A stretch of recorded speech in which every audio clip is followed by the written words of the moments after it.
이어서 모닝와이드 3부가 방송됩니다.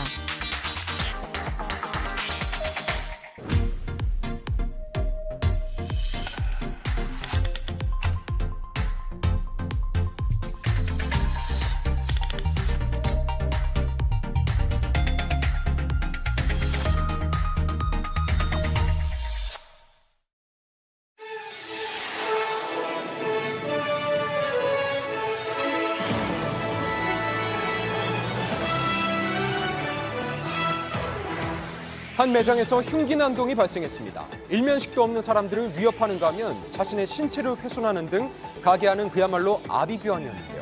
자세한 내용 대한민국 긴급 상황에서 준비했습니다. 독일에서 한밤중 ATM기가 갑자기 폭발합니다. 심지어 한 곳도 아니고 여러 곳에서 일어났는데요. 그런가 하면 괴한들이 침입해 ATM기를 부수기까지 합니다. 독일에서 무슨 일이 벌어진 걸까요? 잠시 후에 전해드립니다.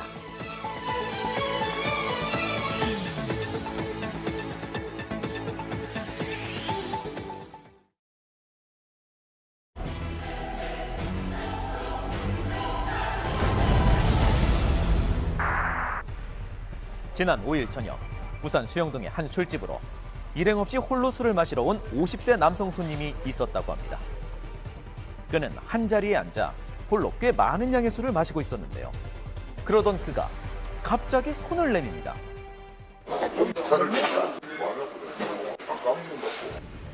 안주로 나온 밤을 직접 깎겠다며 칼을 달라 요청한 손님. 직원이 머뭇대자 남성은 직원 손에 든 칼을 낚아챘습니다. 불안했던 직원의 예감은 남성이 칼을 쥔 후 현실로 나타났다는데요. 그가 돌연 향한 곳, 바로 뒷자리에 앉아있던 또 다른 손님의 테이블이었습니다. 술을 마시던 다른 손님 등 뒤에서 갑자기 흉기로 돌변한 칼을 들이밀며 위협하는 남성. 손님이 남성을 밀치며 가까스로 빠져나왔습니다. 뭐죠? 아니면하고 그래도 그 앞에 그 손님한테 꼽히는 거 계속 그 사람한테 가잖아요. 너무 무서워. 정말 무슨 이유에서인지 일면식도 없던 손님에게 흉기를 휘두르고 집요하게 쫓아다니는 모습까지 보인 건데요. 모르는 사람한테요? 네. 겁에 질린 손님들이 황급히 가게를 빠져나갔습니다. 신고를 접수받고 출동한 경찰도 서둘러 현장에 도착했습니다.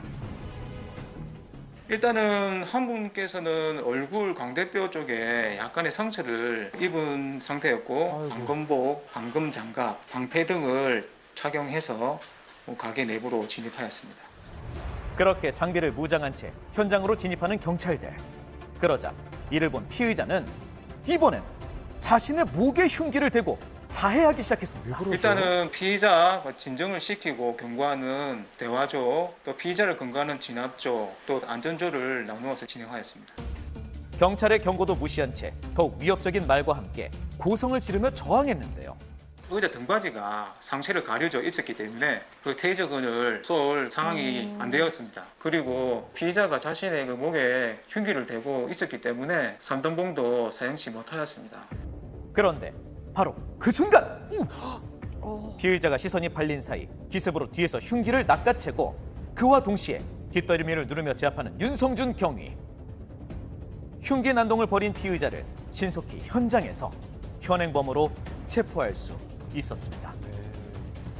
그 사람하고 원한을 가졌다든지 해코지를 해야 될 그런 객관적인 이유는 없는 상황이었죠. 그 알코올 의존증 그리고 음식과 약 먹고 하는 그런 진술에서 나와 있습니다. 칼로 휘두르긴 했지만은 얼굴에 약간 끓길 정도의 피해를 입어가지고 특수 폭행 그리고 또 위협한 게 특수 협박이고 가게 업무 못하게 한 업무 방해 이렇게 의율해가지고 송치를 했습니다. 끝까지 술에 취해 자신의 범행 과정을 기억하지 못한다고 진술한 남성. 술이 변명이 되는 시대는 지났다는 걸 재판부가 이번 꼭 증명해 주길 바랍니다. 부산의 아주 오래된 터널을 지나던 승우 씨. 제가 이제 아버지랑 같이 이제 산정 나간다고 만덕 1터널 지나가다가 원래 거기가 차가 막히는 길이 아니거든요. 그런데 이제 차가 아예 서 있길래 이거 사고가 났겠구나 싶어서 이제 천천히 가고 있는데 평소엔 정말 한산하기만 하던 터널 내부가 이날따라 유독 꽉 막혀 있었다는 승우 씨. 양방향 터널이라 조심스레 서행하며 대형 트레일러 뒤를 따라가고 있었다는데요. 드디어 정체가 해소된 걸까 싶던 바로 그때였습니다. 터널 가운데 누군가 차를 밀고 있었던 건데요. 아하. 그 자동차의 발전기 쪽이 고장이 나서 시동이 안 걸리는 그런 상황인 것 같더라고요. 터널 안에서 차가 고장이 난 듯 차를 밀고 가던 두 어르신. 하지만 터널 밖까진 거리가 한참 남았고 견인차를 기다리기엔 너무나 위험해 보였다는데요. 일방이 아니라 양방향이다 보니까 까딱하면 있고 이제 뒤에 차들도 너무 막히니까 그래서 이제 어르신들한테 일단 위험하니까 타 계시면 저희가 조치를 해드리겠다 이렇게 얘기했습니다. 그런데 어르신들을 차에 태우고서는 승우 씨 부자도 다시 차에 올라타는데요. 어떻게 조치를 하겠다는 걸까요? 갑자기 차로 차를 미는 방법으로 견인 아닌 견인을 시작합니다. 저희 아버지께서 옛날에 한번 이제 그렇게 한번 도움을 받은 적이 있으셨다 하셔가지고 아하. 그렇게 한번 해보자 그래 말씀을 하시더라고요. 네, 정말 상상도 못한 방법인데요. 상대 운전자도 그랬던 걸까요? 네, 아니 계속 가야 되는데 아이고. 계속 가면 되는데 그렇게 밟으면 안 되는데. 한 번 더 콩 하고 차를 밀어주자 이번엔 내리막을 따라 고장 차량이 천천히 터널을 빠져나가기 시작합니다. 사실 해당 터널 길이가 약 800m가 넘는데 당시 고장 차량은 절반도 못 가 서 있었기에 결국은 약 600m를 미뤄줬던 셈인데요.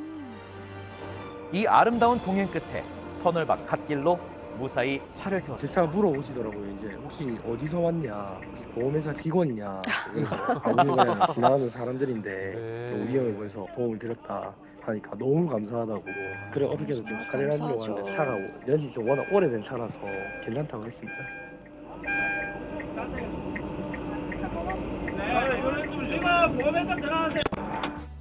부자의 기발한 방법으로 차량은 안전조치되었지만 이들의 대처 적절했을까요? 터널 안에서 가장 문제가 뭐냐면 2차 추돌 사고가 아주 많이 일어나거든요. 그럼요. 그래서 정체를 감안해서 안전하게 옮겼다 그러면은 대처는 나름대로 잘 하신 것 같습니다. 그래서 우리가 긴 터널 같은 경우에는 피난 대피소도 다 구비가 돼 있거든요. 근데 긴 터널이 아닐 경우에는 안전 표지판을 두고 빨리 대피하시는 게 제일 맞죠. 터널에서 차 밖으로 나오는 행위는 매우 위험한데요. 대가 없는 희생으로 2차 사고를 막아준 부자에게 박수를 보냅니다. 지난 1일 부천의 한 전통시장. 그때 생각하면 지금도 마음이 좀 졸여요. 아주 놀랄 수밖에 없죠. 위험했죠. 여기 전부 다 시장 안에 포장으로 돼 있으니까. 오전 8시 40분경 노점상으로 즐비한 시장의 초입 부분. 폐지를 쌓아둔 리어카에서 수상한 연기가 피어오르기 시작했습니다. 그리고 약 7분 뒤 연기는 어느새 시뻘건 불길이 되어 폐지 더미를 뒤덮고 말았는데요. 순식간에 커진 몸집에 길을 지나던 시민이 멀리서도 화재를 목격할 수 있었습니다. 한창 장사 준비 중이던 김병천 씨가 시민의 다급한 외침을 가장 먼저 듣게 됐는데요. 여기 지나가는 분이 뒤에서 조그만 연기 난다고 한번 가보라고 그래가지고 그냥 정신없이 뛰어갔죠. 일하는 거 다 멈춰놓고. 화재 현장 바로 뒤에서 장사를 하고 있었지만 불길이 이렇게나 커질 동안 상인들은 전혀 눈치채지 못했는데요. 불길의 확산 속도를 더한 건 폐지 더미 옆 노점상 천막까지 불이 옮겨 붙었기 때문입니다. 하지만 더 큰 문제는 나무나 천막이나 이런 재질이 많으니까 대형 화재로 번질 수가 있었던 거죠. 그 뒤로가 배선이 다 되어 있는데 배선 탔으면 계속 타고 나갈 거 아니야. 화재에 취약한 가연성 물건에 인화성 물질까지 혼재된 상황. 김병천 사장님은 시장 내 비치된 소화기를 들고 불길 앞으로 제일 먼저 달려갑니다. 사실 이 당시 이른 시간이라 출근한 상인들이 그리 많지 않은 상황이었다는데요. 인근 주민들과 상인들은 연기가 시장을 뒤덮기 시작하자 그때서야 하나둘 화재를 인식하기 시작했습니다. 김병천 사장님 홀로 고군분투해보지만 소화기 한 대로 불길을 잡기란 턱없이 부족한 상황. 재차 소화기를 가져와 진화에 애써보지만 매캐한 연기 속에서 불길이 자꾸 살아나고 또 살아났다고 합니다. 이제 소화기 하나 가지고 안 돼서 요 야채 가게 사장님이 소화기 갖다 주시고 그냥 서로가 막 뛰어다니면서 정신없이 했는데. 연기 속에 갇혀 고군분투 중인 사장님에게 소화기를 건네는 상인들. 출동로가 협소하여 초기 진화가 안 될 경우가 가장 우려되었습니다. 그때 또 다른 상인이 손짓합니다. 상인이 가리킨 곳은 바로 화재 현장 인접한 곳에 비치된 옥내 소화전이었던 건데요. 소화기만으로는 끌 수 없는 화재를 옥외 호스릴 소화전을 통하여 효과적으로 잘 대처했다고 생각합니다. 소화기에 옥내 소화전까지 사용해 폐지 사이사이 남아있는 잔불마저 말끔하게 진화를 완료했습니다. 마치 베테랑 소방관을 방불케 한 상인들의 화재 진압 작전. 그래서인지 약 5분 만에 소방대원들이 도착했을 땐 이미 화재가 깔끔히 진압됐다고 합니다. 재산상 피해와 인명피해가 없어 정말 다행이었지만 대체 어쩌다가 시작된 화재인 것일까? 네, 현장 CCTV 확인 결과 담뱃불을 손으로 털어 끄는 장면이 목격되었는데요. 그 부분이 발화 지점과 일치하여 담뱃불에 의한 화재로 추정할 수 있겠습니다. 이번 화재는 담배꽁초로 시작되었다고 합니다. 그 작은 불씨 하나에 시장이 통째로 전수될 수도 있었던 건데요. 다행히 상인들의 눈부신 활약으로 큰 사고 없이 마무리될 수 있었습니다. 상인들이 화재 초기인 2분 내에 진화를 완료하였는데요. 초기제에 기여하신 분들에 대한 감사한 마음을 갖고 있습니다.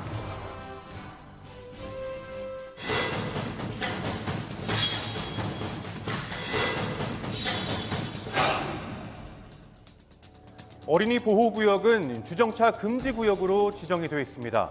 주차를 할 경우 불법 주차로 단속 대상이 되는 건데요. 하지만 공공연하게 단속을 유예하는 일이 벌어지고 있다고 합니다. 그 현장을 날에서 취재했습니다. 대전광역시의 한 초등학교 앞입니다. 인근 차도는 지침에 따라 어린이 보호구역으로 지정이 돼 있는데요. 하지만 문제가 있다고 합니다. 근데 아니요, 애들이 왔다 갔다 하면 위험하지 않겠어요? 애들은 그냥 보호할 수 없고 말이 안 되는 거죠. 불안해서 저는 일부러 제가 더 나오는 편이에요. 자, 어린이 보호구역이어서 그런지 거리는 한산해 보이는 모습이었습니다. 그런데 점심시간이 되자 상황이 바뀝니다. 하나 둘 차들이 들어오더니 금세 주차 차량으로 길이 가득 차는데요. 지금 12시가 조금 넘어가고 있는 시간인데요. 보시는 것처럼 도로에 어린이 보호구역이라고 적혀 있지만 벌써 양쪽으로 다 차들이 불법 주정차가 되고 있는 상황입니다.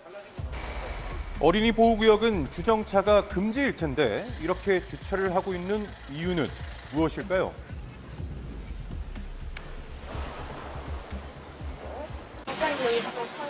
점심시간에는 주차 괜찮아요? 네, 괜찮아요. 단속을? 안 하는 걸로. 그때까지는 네. 차들은 혹시 주차 괜찮은가요? 11시간부터 2시까지는 아마 점심시간 유예기간이에요. 2시까지 괜찮으세요? 자, 어린이 보호구역 도로와 맞닿은 이 상가의 손님들을 위해서 자, 보시는 것처럼 점심시간만은 단속을 하지 않고 유예 시간을 주고 있다는 설명이고요. 네. 시민들도 다 그렇게 알고 있는 상황이었습니다. 이게 어떻게 된 일일까요? 자, 보이시는 것처럼 이곳은 어린이 보호구역입니다. 하지만 점심시간에 불법 주정차된 차량들이 가득해 보이는데요. 자, 이에 대한 단속은 이루어지지 않고 있는 것일까요? 어린이 보호구역에 주차한 차량을 직접 사진을 찍어서 해당 기관에 신고를 시도해봤습니다. 직선 코스 한 줄짜리는 점심시간 11시 30분부터 2시까지 유예 적용이 돼요. 가능하다고요? 네, 네네. 자, 상인들을 위해서 점심시간에만 단속을 유예한다는 안내였는데요. 자, 그 이유는 민원 때문이라고 합니다. 점심시간 때 저희가 와갖고 좀 봤는데 점심시간에도 예외 없이 단속을 시행한다. 그렇게 되면 어떻게 되십니까? 여기가 점심시간 먹고 사는 데인데 안 하면은 뭐 다 죽으려고 얘기해요. 애들이 나와가지고 문제가 있다면 모르겠는데 정말 애들 한 명도 안 지나가요. 오늘 상가협회가 이제 시청 밀어넣어서 설명 좀 하고 어떤 거가 있어요? 주차를 허용해달라 이거네요. 자, 하지만 상인들의 설명과는 다르게 아이들이 길에 걸어 다니고 있었습니다. 달리는 차 옆을 지나다니는 등 아슬아슬한 장면들도 포착이 됐는데요. 자, 학부모들은 이 거리가 위험하기 때문에 아이들을 가지 못하게 한다고 합니다. 아이들은 다 그쪽으로 다니는 길이니까 등굣길이니까 위험하긴 하죠. 애들이 차에 가려서 건너갈 때 안 보이니까 위험한 것. 이제 여기에 다니시는 엄마들은 신고를 하셨는데도 뭐 달라지는 건 없었어요. 운전적으로 애가 사고가 났잖아요. 근데 무슨 의미가 있어요? 자, 최근 같은 대전시 내에서 어린이 보호구역에서 사고가 있었음에도 전혀 달라진 게 없다고 하는데요. 현행법상 어린이 보호구역은 주정차가 전면 금지입니다. 이 배승하양 사고 이후 단속 유예도 폐지가 되고 있는 상황. 왜 단속 유예를 유지하고 있는 걸까요? 단속 유예 시간이 맞아요. 인지하시고서 주차를 하시면 좋을 것 같습니다. 저희 이제 대전시에서 그 기준을 다시 상의를 한 결과 점심 유예 시간은 안 없애는 걸로 기준을 잡았어요.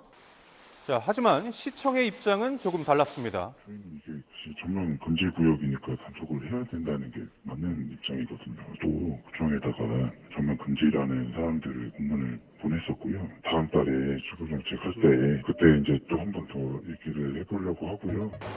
자, 구청 측에서는 다시 시청과 상의한 게 맞다며 답을 재차해왔는데요. 서로 책임을 미루고 있는 상황. 제32조를 보면 어린이 보호구역으로 지정된 곳에는 주차나 정차를 해서는 안 된다고 규정을 하고 있어요. 뭐 따로 예외 규정이 없거든요. 그래서 뭐 그걸 일시적으로 유예한다. 뭐 그런 것들은 이제 단속할 권한이 있는 자가 뭐 임의적으로 결정할 수 있는 내용은 아닌 거죠. 자, 시청과 구청이 서로 책임을 미루는 동안 지금도 아이들은 위험에 노출되고 있습니다. 지나갈 때 차들이 먼저 마음 편히 못 하기는 아무래도 차가 있으면 건널 때 옆을 못 보니까 요즘에 그런 부분이 자, 어린이의 경우 키가 작기 때문에 운전자가 인지하기도 쉽지 않습니다. 갑작스런 사고가 언제든지 일어날 수 있는 건데요. 통계를 살펴봐도 어린이 보호구역에선 매년 약 500건 가까이 사고가 일어나고 있습니다. 쿨존에서 사고도 줄고는 있지만 중요한 것들은 핵심은 이거 아닙니까? 어린이 보호구역으로 지정된 곳에서 사망사고 난다는 거예요. 소중한 미래 자원을 보호할 것인가? 주정차 민원 때문에 그런 것들을 갖다가 수용하고 그냥 넘어갈 것인가? 이 둘 중에 하나 선택을 해야 되는데 이 선택을 도대체 누가 하느냐고요. 스쿨존 어린이 보호구역이라고 지정을 했으면 그걸 잘 지킬 수 있게끔 따라가야 되는 것이죠. 네, 어린이 보호구역, 말 그대로 어린이를 보호해야 하는 곳입니다. 무엇이 옳은 선택인지 그 답은 이미 정해져 있는 거 아닐까요?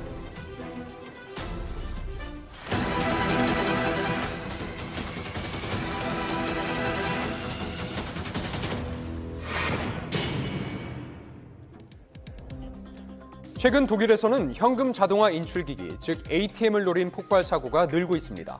한 해 동안 무려 500여 건이 넘는 ATM 폭발 사고가 발생하고 있습니다. 조직적이고 치밀한 범행에 검거도 까다로운 데다 ATM의 개수까지 줄어들고 있어서 시민들 불편도 커지고 있습니다. 현지 상황 바로 만나보시죠.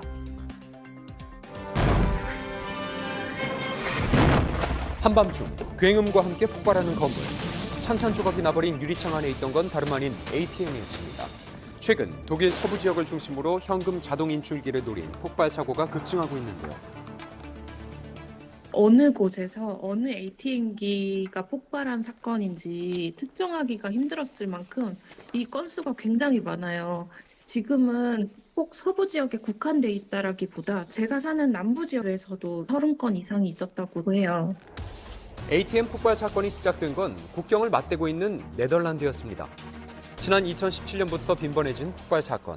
이에 ATM이 폭발하면 기기 안에 있는 돈이 붓거나 오염돼서 사용하지 못하도록 하는 등 보안이 강화되었는데요.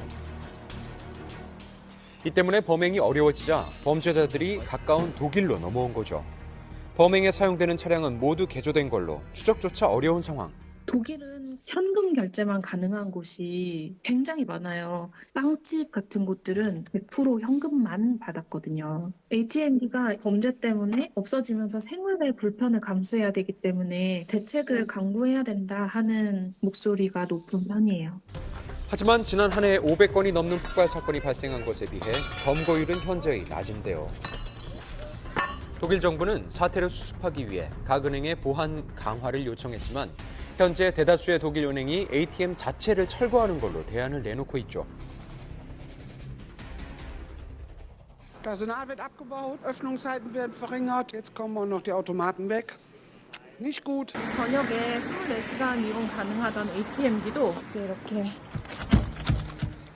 비용 자체를 은행이 감당해야 되다 보니까 은행에서 자체적으로 이렇게 ATM기를 없애기만 하고 지금 계속 대책 없이 줄어들고 있다 보니 가장 가까운 곳이 한 15km 정도 떨어져 있거든요. 한 25분 정도 차를 타고 나가야 됩니다. 은행이 더 멀어질까 봐 걱정이 되죠.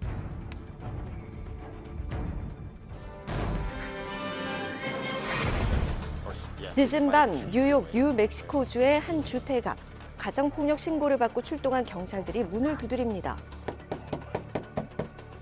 Farmington, please. Is it 43 or 5308? Is this not 5308? 5308 Valley View Avenue, had a confidence factor. Don't tell me I'm wrong. 경찰의 방문에 한참 후 열리는 문. 그때 총을 든 집주인이 등장합니다. Hey, hands up! Shots fired, shots fired! 집주인을 발견하자마자 시작된 총격. 총을 든 집주인 남성은 사망했는데요.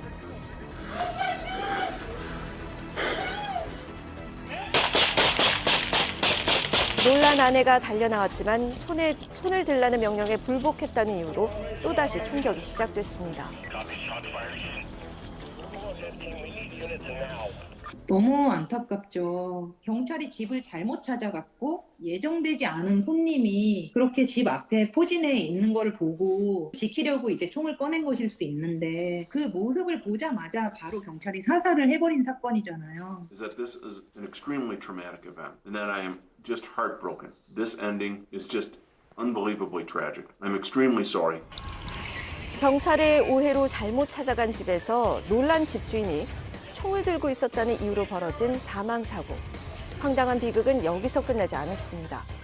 현재 50개 주 가운데 36개 주에서 일명 정당방위법을 시행 중인 미국.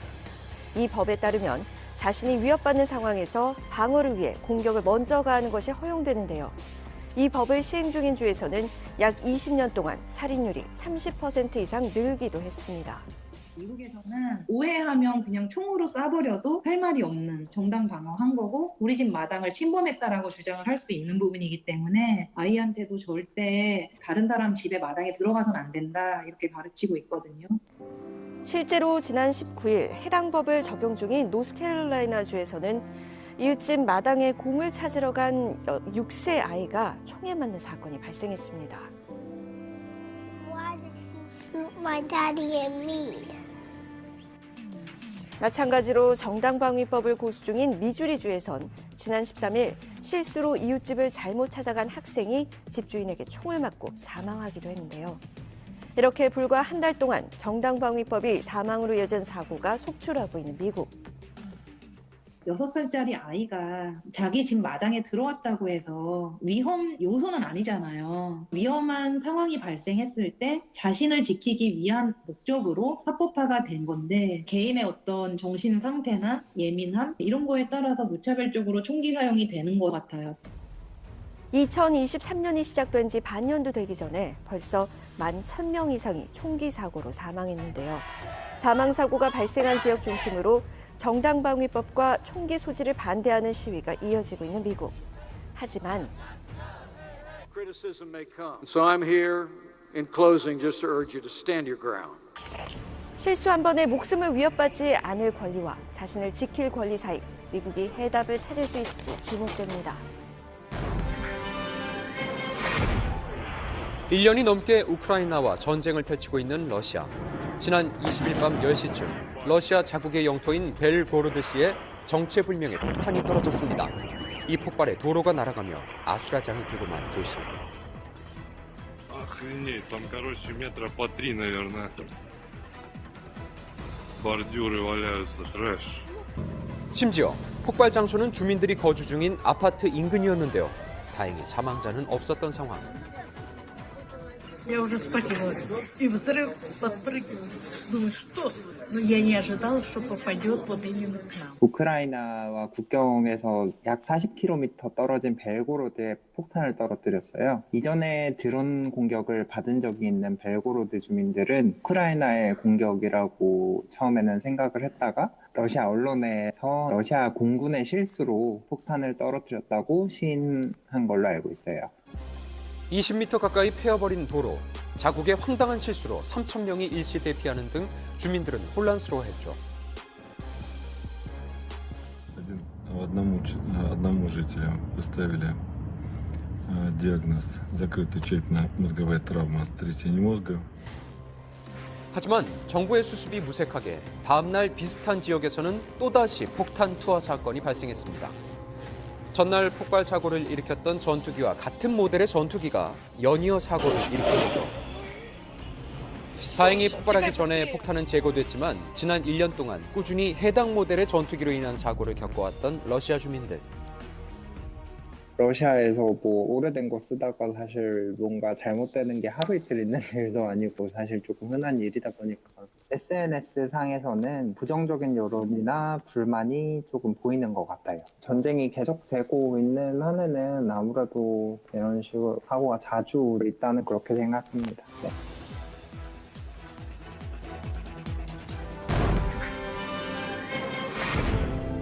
깎아자른 듯한 절벽 위, 돌출된 바위 끝에 위험천만하게 선 사람들.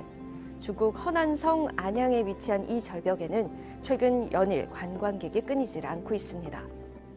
보통 그렇게 유명한 산은 아니었어요. 이 산을 보려고 오는 관광객들도 그렇게 많지 않고 그랬는데 그런 바위가 발견되니까 좀 특이하다 싶어서 사람들이 사진도 많이 찍고 SNS에서 급속히 퍼졌고 사람들이 전국에서 많이 몰려왔던 것 같습니다. 일명 시담석, 담력을 시험하는 바위로 입소문을 타기 시작한 절벽. SNS를 통해 보기만 해도 아찔한 이 절벽 끝에서 대담한 행위를 하는 유행이 시작된 겁니다. 那就不是什么网红打卡点，就是一个石头。你再往前弄一下，我再录一把。好了，是胆识，谁上去谁就是最大的胆量，最好的勇气。 퍼지는 속도가 굉장히 빠르고 나도 해봐야지 도전하는 것도 굉장히 많고 원래 수용할 수 있는 그런 주차장 숫자에 비해서 많은 관광객들이 오다 보니까 하지만 이 절벽은 사실 정식 관광지로 등록된 곳은 아니었는데요. 이에 관리가 제대로 되지 않으면서 주차장 포화로 도로가 막히기도 했습니다. 엎친 데 덮친 격으로 사람들이 사진을 찍는 절벽 돌출부에 눈에 보일 정도로 큰 균열이 발생하기 시작했는데요. 금이 간다라고 SNS 퍼지면서 철조망으로 막아만 놓고 있었는데 계속 사람들이 들어가는 거죠. 그 경고를 무시하고 계속 들어가니까 혹시 모를 사고를 대비하기 위해 중국 정부는 즉시 출입 금지 안내판을 세웠지만 통제는 쉽지 않았습니다. 결국 절벽 바위를 통째로 부순 중국. 那个太危险了，已经砸掉了。 잘했다는 평가가 일단 우세한 것 같아요. 알죠 사람들도 계속 미리 경고를 했는데도 불구하고 철조망 같은 걸 치는데도 불구하고 들어가는 사람들이 많거든요. 하지만 동시에 일각에선 자연경관을 너무 쉽게 해치는 것이 아니냐는 비난도 일고 있습니다. 무엇보다도 생명이 제일 중요하지 않냐 그런 측면에서 찬성하는 분위기는 많지만 그래도 더 좋은 방법이 있자 하는 그런 비판적인 목소리도 있습니다. 논란의 중심이 된 바위, 관광객과 자연 모두를 위해 같은 일이 반복되지 않길 바랍니다.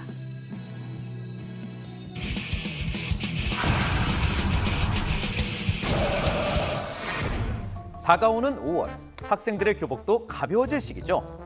엄마, 다음 달부터 하복 입어야 된대. 교복 새로 사주세요. 벌써? 아니, 교복값은 왜 이렇게 올랐대? 못 살아, 정말. 알고 보니 교복값 비싼 이유가 있었습니다. 최근까지 광주광역시에서 무려 160억 규모의 교복 입찰 담합 사건이 벌어지고 있었는데요. 지난 24일 교복업체 점주 31명이 검찰에 기소됐습니다.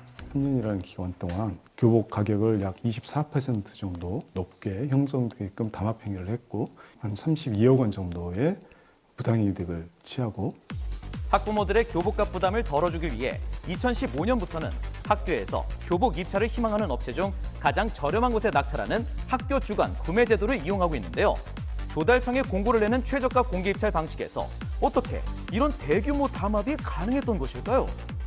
최초에는 교육청에서 그 상한가를 지정을 해주죠. 한 30만 원 정도까지만. 우리 학교의 교복은 한 29만 9천 원을 기초금액으로 삼겠다. 낙찰을 받기로 한 사람과 들러리 업체로 들어온 그 업체들의 투찰 금액이 굉장히 비슷합니다. 그러면은 최대한으로 끌어올려서 최고가로 낙찰을 받으면서도 이게 문제없게 되는 것입니다.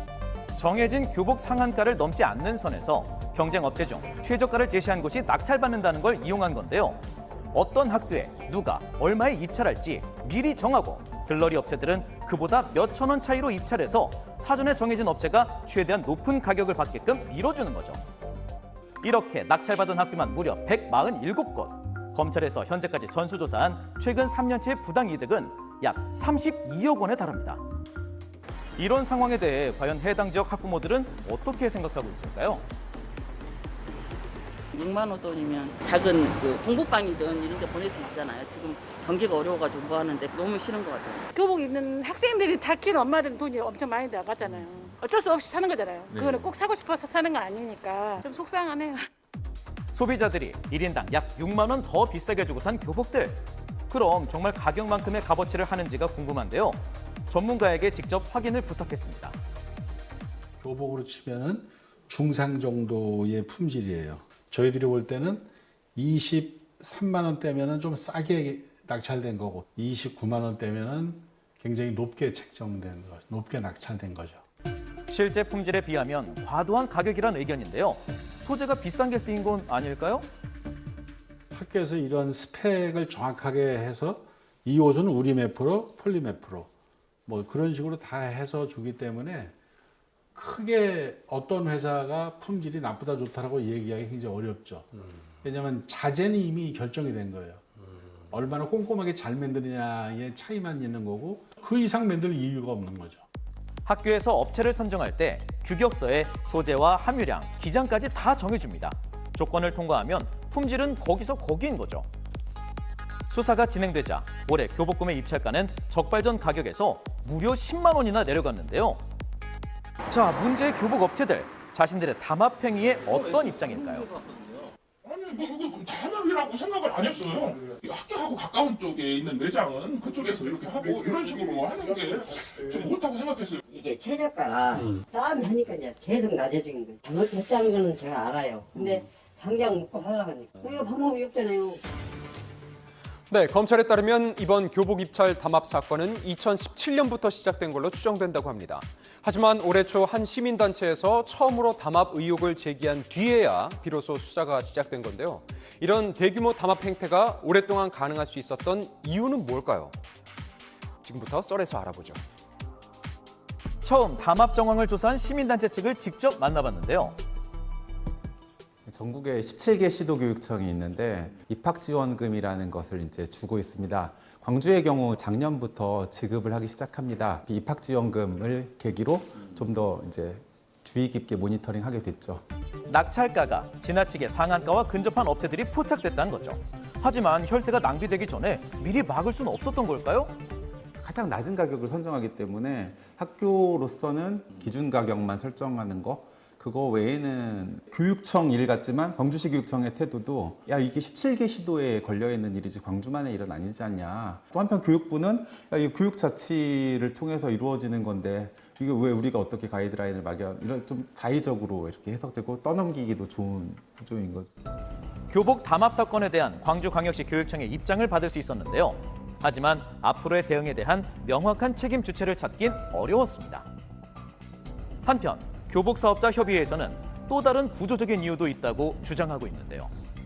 최저가 입찰제를 만들어 놓잖아요. 조달청의 나라장터에 등록을 해서 입찰하다 보니까 이것이 다 남아서 경쟁한다면 매년 내려갈 수밖에 없는 거죠. 그럼 어떻게 해야 돼요? 서로 야 우리 싸우지 말자 이럴 수밖에 없잖아요. 무조건 가격을 적게 써낸 업체가 낙찰받다 보니 출혈 경쟁이 심해졌다는 겁니다. 계속 이렇게 우리끼리 가격 싸움만 하다간 다 큰일 나겠어요. 저렴한 교복을 위해 도입한 최저가 입찰제의 취지가 오히려 변질되고 말았다는 거죠.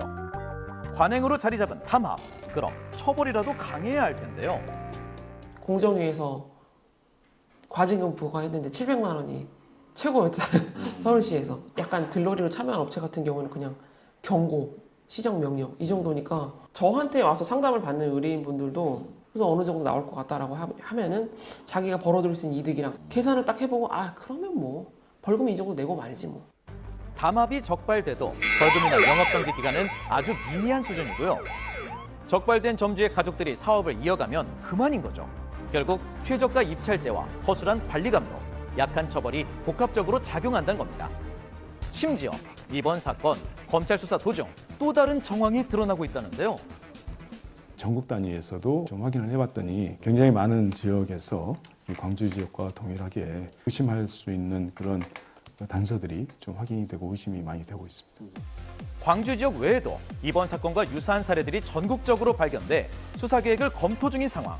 더 이상 소비자의 피해가 반복되는 걸 막을 수 있는 방법은 없을까요? 담합을 하면은 손해를 보는 거는 국민인데 과징금은 나라에 내고 국민들이 받을 방법은 없어요. 소비자들한테 환수하는 그런 입법이 됐으면 좋겠다고 하는 게 만약에 그 입법이 되면 뱉어내야 될 돈이 너무 어마어마하거든요. 그럼 상상 초월하게 이제 재산상 손해가 발생하니까 당연히 다시 생각하겠죠. 입기 싫어도 입어야 되는 학생들의 필수품인데 부디 빠른 대책 마련으로 싸고 질 좋은 교복 믿고 살 수 있었으면 좋겠네요.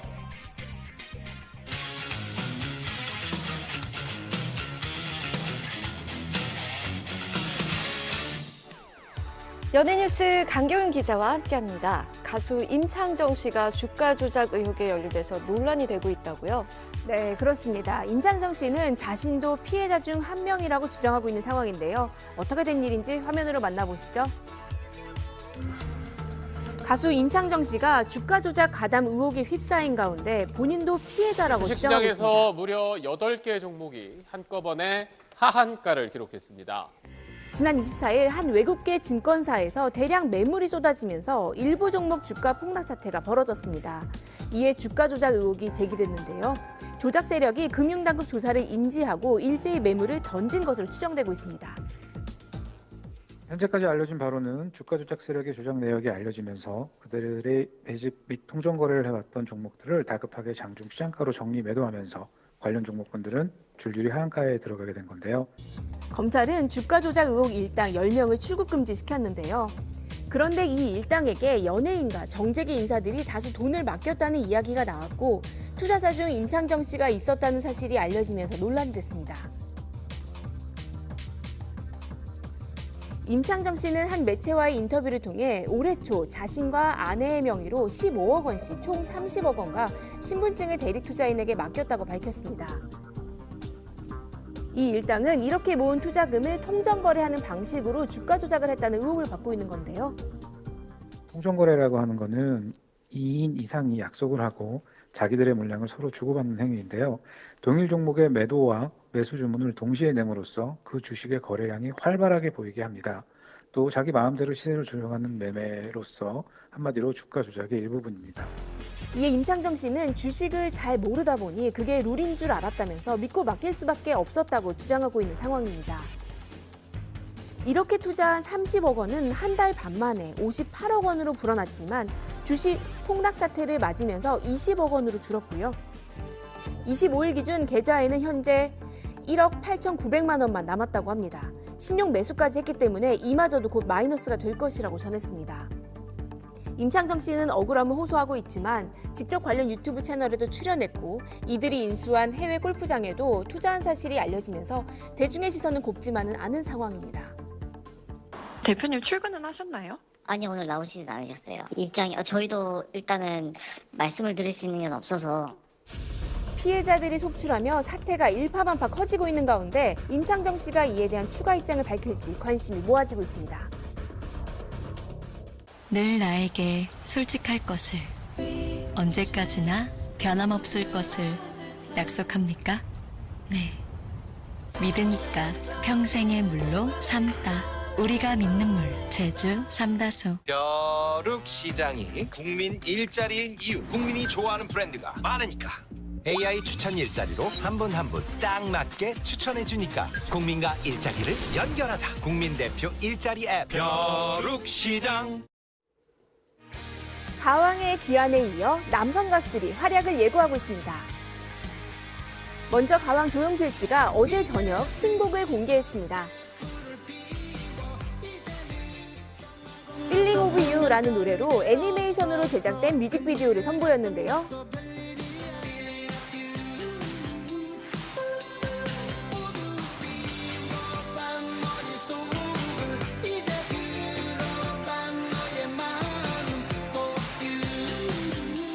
신스팝 장르의 노래로 트렌디함을 놓치지 않는 조용필 씨의 세련된 음악 감각을 느낄 수 있는 곡입니다. 이번 노래 역시 지난해 공개했던 찰나, 세렝게티처럼과 함께 올해 말 발매를 계획 중인 정규 20집으로 가는 여정 중에 하나라고 하는데요. 10집이요? 조용필 씨는 다음 달 콘서트를 통해 오랜만에 팬들과 만날 예정입니다. 글로벌 인기를 자랑하는 아이돌 그룹 세븐틴도 지난 월요일 10번째 미니 앨범을 내놨습니다. 이번 앨범은 발매 첫날 400만 장 가까이 판매됐는데요. 이는 기존에 BTS가 가지고 있던 기록을 깬 것으로 K-팝 음반 역대 초동 판매량의 신기록입니다.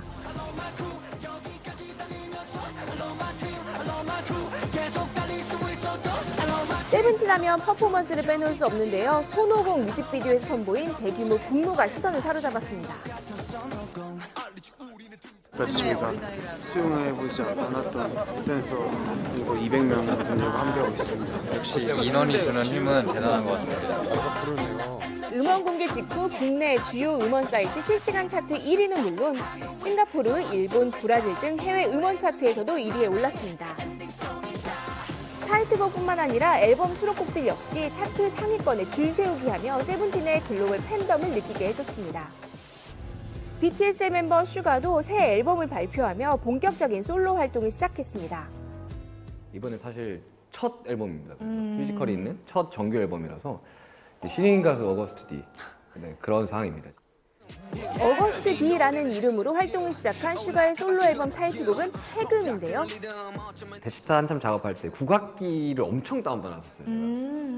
물론 이제 뚱까뚱까 하다 보니까 데시타랑 해금 비트가 2개 나왔는데 금지된 것들로부터의 해방. 그래가지고 이제 그런 것들로부터 나 자신부터 좀 해방이 되어보자. 이번 앨범은 일본 오리콘 주간 디지털 음반 차트 1위에 올랐습니다.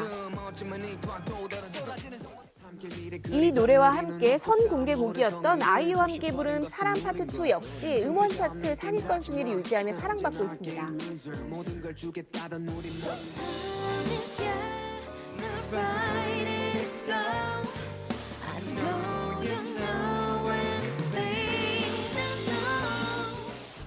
지민과 함께한 바이브로 6년 만에 활동을 시작했던 태양이 지난 화요일 미니 앨범 다운 투 어스를 발매했습니다.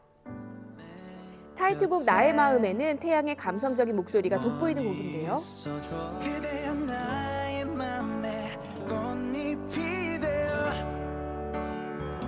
태양은 이번 앨범에 수록된 전곡 작사에 참여했다고 하죠. 무엇보다도 앨범을 내고 난 뒤에 팬 여러분들을 저도 빨리 만나고 싶어서 그럼 공연도 계획을 하시나요? 네, 앨범 낸 이후에는 공연을 많이 하려고 계획하고 있어요.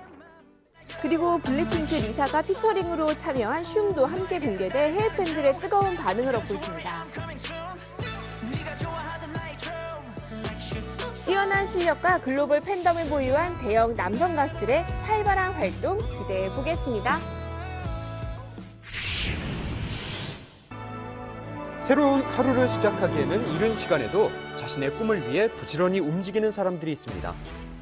오전 일찍부터 주방에 출석한 두 청년들. 뭘 하는가 봤더니 매콤함 가득 빨간 양념의 음식을 만들고 있네요.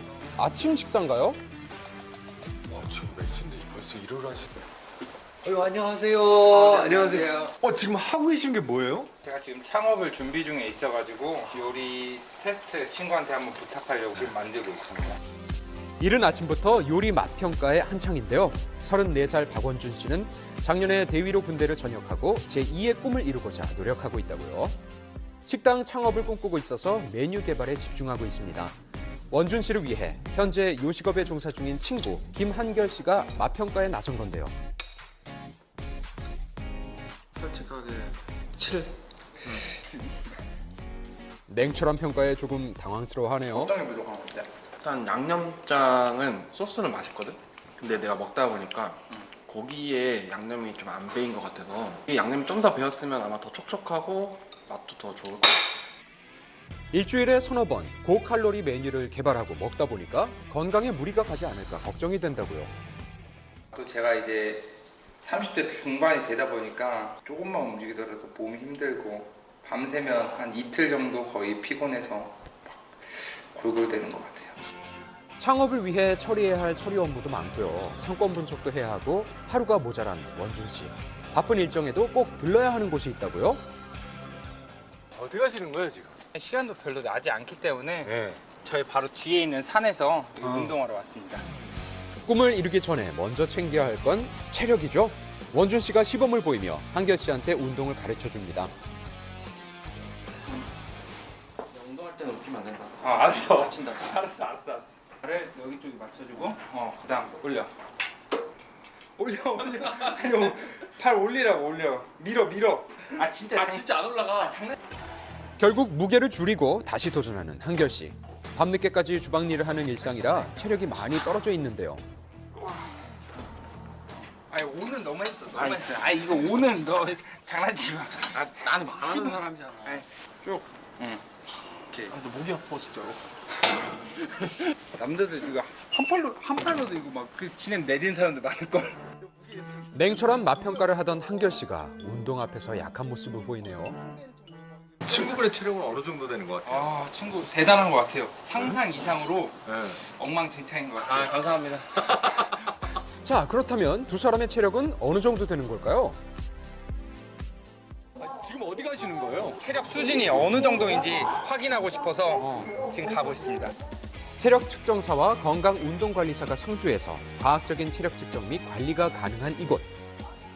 체력 측정을 연령별로 맞춰서 진행하시고 그 결과에 따른 운동 처방을 상담해드리고 있어요.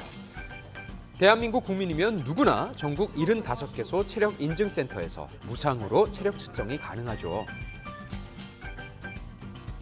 자, 지금부터 심폐지구력이라는 운동을 시작할 거예요. 심폐지구력이란 자신이 얼마나 잘 달릴 수 있는가 알 수 있는 항목인데요. 심박수가 낮을수록 결과가 유리해집니다. 몸 전체의 근력, 즉 자신이 얼만큼 힘이 센지 알 수 있는 악력과 근지구력을 확인하는 테스트도 이어지는데요. 척수성 검사를 해서 얼마만큼 소리를 듣고 빠르게 반응 하나를 보는 건데요. 그리고 남자면은 0.2초쯤 나오셔야 돼요. 자, 준비. 여러분도 집중해 보세요. 간소한 차이로 0.2초대에 도달하지 못했습니다. 다음으로 유연성 검사가 이어지는데요. 있는 힘껏 몸을 굽혀서 유연성을 최대한 발휘하는 한결 씨. 마이너스 0.4? 네, 마이너스 0.4. 조금만 더 하면 0이 되겠습니다. 이건 참가상이에요. 한 번만 다시 해야 돼요. 공평하셔야 되기 때문에. 0.4면 너무 아까운데? 이어서 순발력을 측정하는 제자리 멀리뛰기. 얼마나 운동을 잘하는지 알 수 있죠. 한결 씨의 결과는 평균 174cm. 여기에 질 수 없는 원준 씨의 결과는 과연? 198. 파이팅 좀 해주세요. 체력 측정이 끝나고 결과를 기다립니다. 두 친구 중 웃는 사람은 누구죠? 김한결님은 참가증, 그리고 박원준님은 등급이 나오셨습니다. 결과는 원준 씨의 승리. 한결 씨는 마이너스 유연성 수치 때문에 참가증만 받았습니다. 운동을 열심히 해야 될 것 같습니다. 나이대별로 체력을 측정한 인증서는 3등급 이상이면 취업 시에 활용 가능한 서류인데요. 개인 맞춤별 운동 처방전까지 함께 있답니다. 체력 증진 교실도 신청하면 누구나 참여할 수 있는데요. 스포츠 주간을 맞아서 다양한 행사까지 열렸죠. 우리 국민들이 그동안에 비만과 고령화로 인해서 체력이 저하되는 현상이 남녀노소 불문하고 이어지고 있습니다. 그래서 국민체력 100 행사와 함께하는 스포츠 주간이니만큼 국민체력 100 측정도 하고요. 100세까지 건강하게 생활할 수 있으면 좋겠다는 바람을 가져봅니다. 모두가 바쁜 삶이지만 100세 시대의 첫걸음을 위해 건강을 살펴볼 여유는 필요하지 않을까요? 꽃샘추위에 일부 지역의 기온이 떨어지겠습니다. 전국이 맑은 가운데 아침 기온이 0도 안팎까지 내려가겠는데요. 특히 강한 바람이 부는 지역의 체감온도는 영하까지 떨어지겠습니다. 낮 동안에는 기온이 빠르게 올라가면서 전국 대부분 지역이 20도 안팎을 기록하겠습니다. 하루 사이에 기온 변화가 크니까요. 외출하실 때는 옷차림 유의하시기 바랍니다. 오늘 건강한 하루 보내시고요. 저희는 내일 아침에 다시 인사드릴게요. 고맙습니다. 고맙습니다.